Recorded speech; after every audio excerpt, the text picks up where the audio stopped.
O Supremo Tribunal Federal formou maioria para admitir que os acordos de não persecução penal podem ser aplicados também em processos iniciados antes de sua citação, antes de sua criação pelo pacote anticrime em 2019. Para o STF, a aplicação retroativa é possível em todos os casos em que não houver condenação definitiva. Repórter Marta Ferreira explica para a gente. Os ministros do Supremo discutem se o acordo de não persecução penal pode ser implementado em processos iniciados antes da vigência do pacote anticrime em 2019, quando esse mecanismo foi incluído na lei. Esse acordo de não persecução penal pode ser aplicado nas situações em que o crime é cometido sem violência ou grave ameaça, com pena mínima de 4 anos. O Ministério Público pode oferecer ao investigado esse acordo quando ele confessa o delito em troca de medidas alternativas à continuidade do processo. No caso concreto, um homem condenado entrou com pedido para fazer o acordo depois da lei anticrime entrar em vigor. A condenação, no entanto, transitou em julgado sem a manifestação do Ministério Público. A questão foi levada a plenário com algumas correntes sendo analisadas e assim chegaram a uma tese que possa ser usada em casos semelhantes. O relator, ministro Gilmar Mendes, admite a aplicação retroativa do acordo em todos os casos em que não houver condenação definitiva, independentemente de requerimento pelo interessado em sua primeira manifestação nos autos.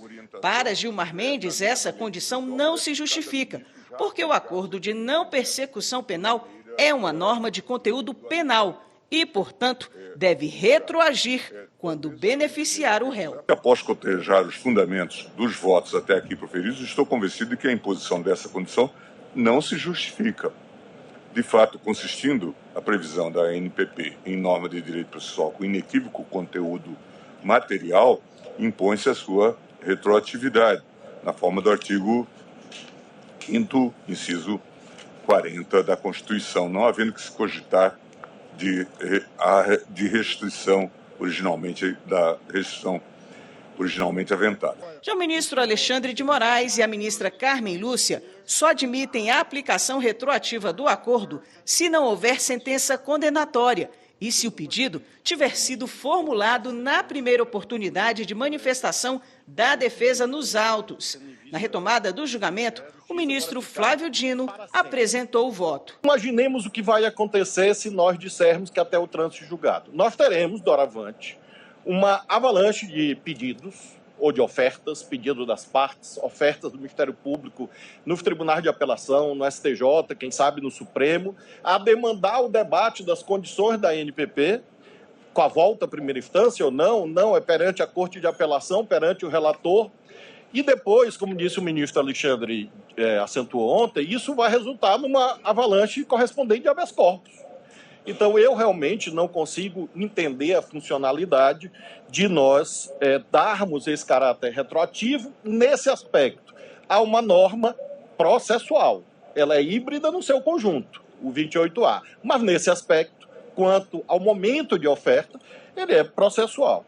O ministro Cristiano Zanin levantou questão acerca da limitação da retroatividade no pedido de acordo de não persecução penal e sugeriu o estabelecimento de critério de que a manifestação da parte deve ocorrer na primeira oportunidade, preferencialmente após a decisão do STF. Eu pensaria que traria novamente a debate apenas a ideia de se colocar uma limitação dentro desse período até o trânsito em julgado, seja fixando um momento processual, a exemplo da primeira tese que foi apresentada pelo ministro Gilmar Mendes, seja estabelecendo um prazo, para que não houvesse essa situação de uma estratégia, digamos assim, de se aguardar infinitos pronunciamentos judiciais e, se for o último desfavorável, aí sim pedir o acordo de não persecução penal.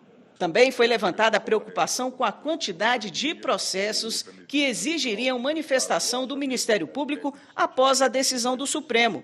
Por isso, o plenário decidiu julgar agora só o caso concreto.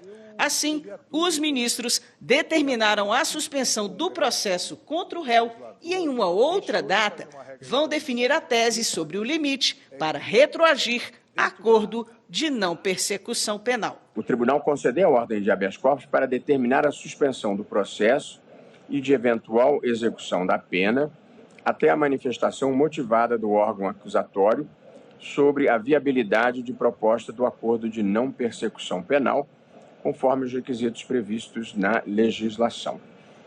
Essa fica sendo a decisão do caso concreto. Isso. E a tese nós fixaremos vencidos os ministros Alexandre de Moraes, Carmen Lúcia, Flávio Dino e Luiz Fux.